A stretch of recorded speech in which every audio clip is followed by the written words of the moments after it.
একবার এক যুবক হজের সফরে গিয়ে হারিয়ে গেল।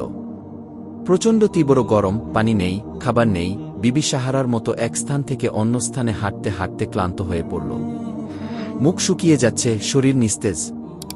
হঠাৎ সে একটি ছায়াময় জায়গায় বসে পড়ল। নিজের মৃত্যুর অপেক্ষা করতে লাগল। এমন সময় সে দোয়া করল, হে আল্লাহ, আমি জানি আমি খুব বেশি ভালো মানুষ ছিলাম না, কিন্তু আজ যদি তুই আমাকে বাঁচিয়ে রাখিস, আমি জীবনটাকে বদলে ফেলব। হঠাৎ করে এক বেদুইন উট নিয়ে পথ দিয়ে যাচ্ছিল। যুবককে দেখে সে দয়া করে একটু পানি দিল। সেই পানি পান করার পর একটু শক্তি পেল যুবক। পরে সেই বেদুইনের সাহায্যে সে মক্কায় ফিরে যায়। যুবক নিজের কথা স্মরণ করে আল্লাহর কাছে ফিরে আসে। পরবর্তীতে সে একজন তাকওয়া, পরহেজগার ঈমানদার মানুষে পরিণত হয়।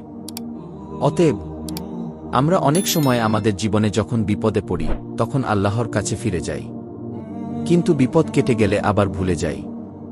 অথচ আল্লাহ শুধু বিপদের নয়, সুখের সময়েও আমাদের সাথে আছে।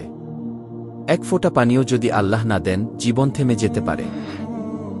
তাই প্রতিদিন অন্তর থেকে তাওবা করি, আল্লাহর শুকরিয়া আদায় করি এবং আল্লাহর পথে ফিরে আসি। আপনার জন্য একটা প্রশ্ন, আজ যদি আল্লাহ আমাদের ডাকেন, আমরা কি প্রস্তুত তার ডাকে সাড়া দিতে? ভিডিওটি ভালো লাগলে লাইক, কমেন্ট, শেয়ার করতে ভুলবেন না। এই ধরনের আরও নতুন নতুন ভিডিও পেতে চ্যানেলটি সাবস্ক্রাইব করে বেল আইকনটি অন করে রাখুন।